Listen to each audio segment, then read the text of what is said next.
Good morning, good afternoon, good evening, folks. Michael Zuber, one rental at a time. We've got her back, the one and only and top 1% agent in the country, Beth Traverso. How you doing, Beth? Hi, Mike. Doing great. Thanks so much for having me back. I'm going to ask you to take off the real estate agent, real estate broker hat, put Yep. that down, and then you're going to put on the investor hat. You Yes, ready? got it. So you've heard me undoubtedly try to encourage, prod, poke, whatever, beat people into thinking creatively, thinking and learning seller financing. And kind of off camera, you're like, Mike, I'm just about to close my third one. Think we should talk about that? I'm like, yes. So let's talk about seller financing. It's going to be your third one. So I'm just going to ask this point blank. Is seller financing possible? Absolutely. And that's the third this year. So actually Yeah. all my purchases this year have been seller financed. I went many, many years without ever doing it because I just figured who would want to do that? Don't people want their money now? And why would anybody, I was just buying things normal way, vanilla way off the MLS. And I still do that, but sometimes if you are tuned, if you set your antenna to pick up the right frequencies, if you will, when Yeah. somebody is a potential candidate for that, a lot of times the sellers don't really realize that that's a solution that might work for them. And sometimes it isn't. I always lay out the smorgasbord. We can do this, or you can do this. And I'm Mhm. fine with any of it. I Yeah. always am detached from the outcome. It's like, hey, whatever's best for you, that's what I want. And if it ends up that this proposal that I can make is something that can be beneficial to both of us, let's do it. Awesome.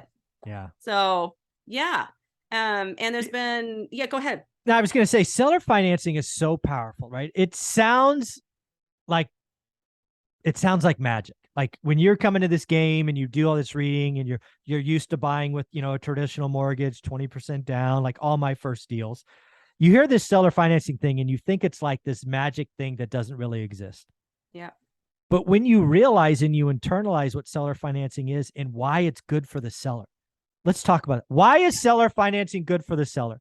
Number Yeah. one, well, let's have you go first. What is Okay. one thing? All right.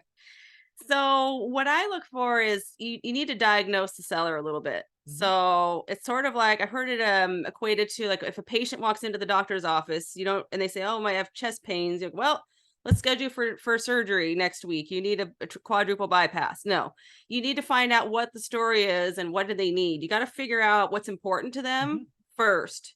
Yeah, And if they amen. say, well, I need to cash out because I'm buying another house over here, then that's probably not going to be a fit for them. Mhm. Or I don't have any equity in this house. It's not, I mean, there's other creative things that I'm not good at that you can do for that. Mhm. We No, won't not going yeah, into that right now because I'm yeah, not the one to talk yeah. to Well, about neither that. am I. That's not us. We know it's possible. We've They're- seen the yeah, videos. they're out Not us. there. That's a Not learning us. curve that I still need to Figure out. take that.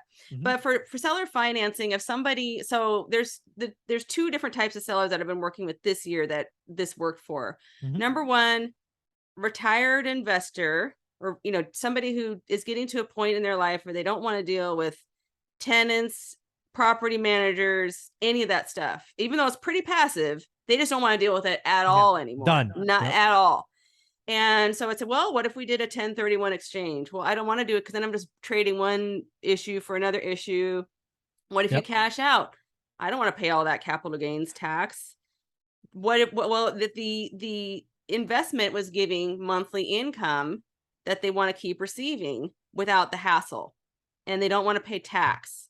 And so that is a scenario that's perfect for seller financing Mhm. because they don't have to pay capital gains until the gain is received. So if they're whatever principal they receive, talk to a CPA, of course. I'm not going to Mhm. give tax advice, and I never do. Mhm. But there's a way they can save taxes. There's a way they can get that income easily. And Mhm. so that was two of the three that I purchased this year. And in both the cases, the investor said, I just want to receive X amount per month. They didn't even care about interest rate. So we got to negotiate an interest rate that made sense. In the past, I've done ones with had zero interest. Mhm. Turns out the IRS taxes the recipient as if they receive at least this imputed Minimum. Yeah. interest. Imputed So we have to interest. work that in. There's all I'm saying is like there's a solution to everything. Correct. On the one that I'm closing this week, we ended up going with 3% interest because that's about the imputed interest rate that the Yep. IRS taxes the sellers if they receive. So that's fine. We just tailored the amount to the payment that the seller wanted to receive. Mhm. And we just figured out because you can say the payment can be whatever you want it to be, even with the interest rate or whatever. Yeah. You So you could make the payment, 19% if you really wanted. I mean, Yeah. do whatever you want. You can make it whatever you want. And so he just needed a certain amount. And so I just figured this much is going to be interest and this much is going to be principal. We had it fixed in this case for 10 years. It's not 30-year debt, but Yeah, hey, 10 years, that's 10 plenty is of time to figure things out if I need 10 to. 10's my, like, if you have a landlord or an owner that wants out, I always go for 10 years. I mean, you could try the 30 years, but that's pretty impractical. I know most people are like, I don't think I'm going to be alive in that, Yeah, I don't want to exactly. do it longer than 10 years because I don't know if I'm going to be alive, and I always explain to them like the note is an asset, just It's like part the of your house is estate. an asset. So, but mentally that's hard, whatever they're comfortable with. Of course. So yeah, I'll take 10. Gladly take I know. 10. 10 years, 3% interest. Absolutely. And so, and I was able to purchase it below market value because again, they didn't really care about the price so much. I mean, he kind of did and kind of didn't, but basically we just backed out because he wouldn't have to do any listing prep. All the stuff you got to do to prepare a house to list, the staging, the cleaning, the fix up, it was a rental, all the carpet replacement, the commissions paid and all those. And I paid, the only money I have out of pocket is I paid the seller's closing costs. There's in Washington, there's an excise tax they have to pay. It ended up being about 20,000 out of pocket total for this, where if I was to purchase one off the MLS, I probably would have had to put, I don't know, $300,000 down. So think about that. That is an amazing yield. Yes, amazing yield. Yes, even though the cash flow, once I figure in the property taxes that I have to pay on top of that payment, not going to be super great. But if I'm getting in for 20,000 and I'll probably be making maybe $400 a month cash flow. It's well, like, let's do the, so I'm purchasing below market. Yeah, $400 times 12 is 4,800. 4,800 divided by 20 grand. That's going to be pretty good. That's going to be in the 20s somewhere, I think. Let's see. Let's do the math. Yeah. Just because I like numbers. Yes. 4,800 divided by 20 grand. Yep, 24%. That doesn't suck. Does not suck. And it's in a prime area. So I have a rule now where I only purchase in prime areas. And because as I get older, that's all I'm willing to do. If when I was starting out, I was different. But, prime area that's going to be going up in value. And I'm already buying it under value. And the rents are going up dramatically in that area because it's an area where people really want to live with great schools and great jobs. So yeah, this is a great story. I mean, I the last seller financing deal I did was 14 units, 2 fourplexes, a triplex, and 3 houses. He's like, and again, it was the same story. He's like, Michael, I want X. As I remember, X was $6 grand. This is all from memory. He wanted $6 grand. I looked at the 14 units and said I could pay $5 grand. Because again, for me, I have to use existing rents. I don't want to use future rents and none of that nonsense. So we ended up agreeing at 5,300. We didn't even talk price. We never talked price. That's kind of secondary. It's one thing I want to let the viewers know that price is not the most important thing for some sellers. We think it is, but it isn't. Yeah. So the store first was payment, then was certainty. So I have a 10-year prepay because again, we have a 10-year note. Again, this is a first, not a second, right? So we have a 10-year note, right? So I own this in a balance. We agreed to a price that was $500,000 under market. $500,000. But again, I can't pay him off for 10 years. Okay. Okay. You want to hand me $500,000 today? Yeah. Done. Uh-huh. No problem. So yeah, and a part of it also is like you could also show a track record, and that's something that newbies you can build that, newbies over time you build it. I had him talk to another seller that I've had a note for 6 years, never missed a payment. They just want comfort. He wanted a payment, certainty, and he wanted no risk of prepay. So guess what? I have a 6-figure prepay. You diagnosed what was important to that seller and you gave that to him. And so one thing I want to say also is always have an attorney draft the documents too. Yes. And we get title insurance. We do it all. I have the note paid through a note servicing company because I don't want to be bothered with all that paperwork. For me, it's all about streamline, auto pay, boom, done.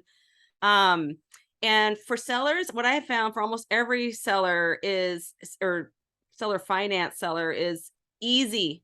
It has to be absolutely easy. Reduce risk. You don't have to do, easy. Yeah. You have to do literally nothing. You do literally nothing. Mailbox money. Mailbox money. Yes. And then here's another seller profile that I want to say. So one that I closed a few months ago was one of my favorites.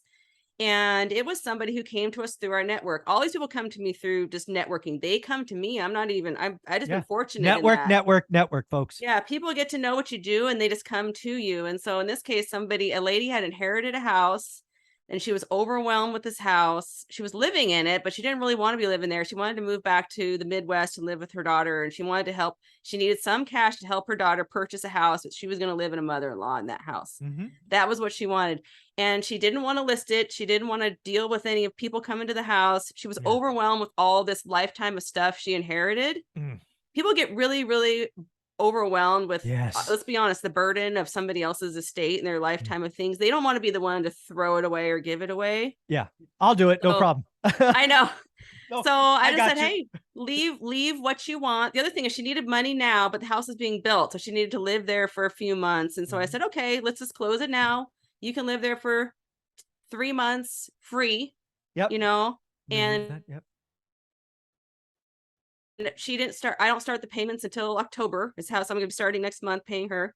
She needed half down. So this was a house that is worth about, well, the ARV now that the market has corrected is probably about 800. And it maybe would have been $1 million at one point when things were really crazy, but they've mellowed out. So about 800, let's say. We got it for 475 and as is. And so we said she could leave all the stuff, which she did. And she got to live there for free. It was important to her. She just needed some money now. And so in this case, I did half down, but I got it from a private lender. So I had two. I had a first with her and then a second with the private lender. And we just worked out terms on both. So the only money we have out of pocket is the rehab cost, which is going to be more significant on this one. It's probably about $50,000. It's a small house, but we got to do a full remodel inside because nothing's been touched since it was built in 1968. So yeah, I've tackled some of those. Yeah, it has you can see where the nicotine was on the walls behind the. Oh, a smoker house. Oh, but the smoker was decades ago. So the smell is it just smells, anyway, it smells not pleasant. So the only thing worse than a smoker house is a cat house. Oh, I know. Yeah. Cats. I've dealt with, cats. Yeah. Cats. Yeah. So animals and smoke and just all of that stuff. But the thing is, you just wanted to make it easy for them. So she got her money. Her daughter was able to buy the house. She moved. Now we're working on the rehab.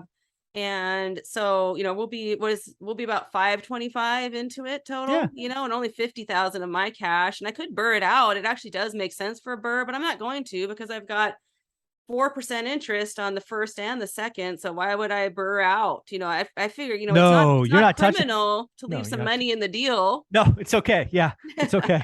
You can actually leave cash in the deal. And this one's in an area right by my house. So it's perfect for future use, or who knows, we may end up needing a family member to stay there or, who knows? Yeah. So it's just it's like a blue chip property right near us with it fits the formula. I'll still have like 30% or so equity when this is done. Yeah. Again, what I want people to take away from this is a couple of things. First, seller financing is not some magic thing you read in books. It happens every day. Second, you've got to find the seller that can say yes. Too many, if you look at the MLS, there's probably, 30% of the people that could even say yes, meaning they don't have the equity or they need the cash for the next.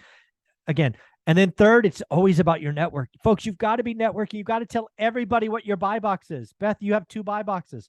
And I bet you tell everybody. And then just being out there in the flow, stuff comes to you. It's amazing. Yes. And then exactly. So the networking is. Oh, hold on. She's blurred. There she is. Hi. That's Maxine. Hi, anyway, so yes, it's making sure people know what you do.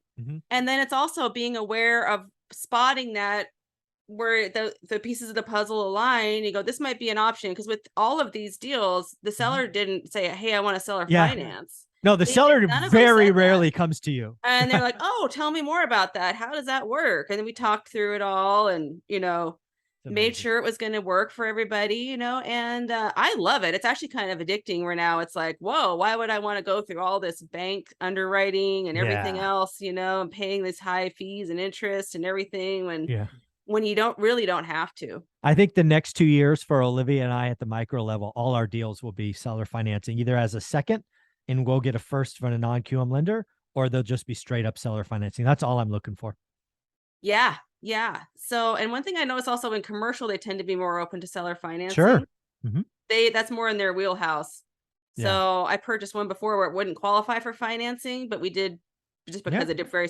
That's another thing. You buy a wreck of a house that won't qualify for financing typically. So Yeah. this And is it a way you won't in can the do it. environment we're about to head into. Yeah. So that's another way you can do it. So anyway, just like sharpen those tools, and it is a great thing to just have in your Yep. have it in your tool belt, have it ready to use, and just be able to spot those opportunities. And There you go. yeah, Well, Beth, thank you for doing this. It is possible. Third deal, just about done. Congratulations. You are thanks. amazing. Where can people find you? People can find me on my website, bethtraversogroup.com, or in the One Rental at a Time Facebook group. Awesome. Thank you so much. Thanks.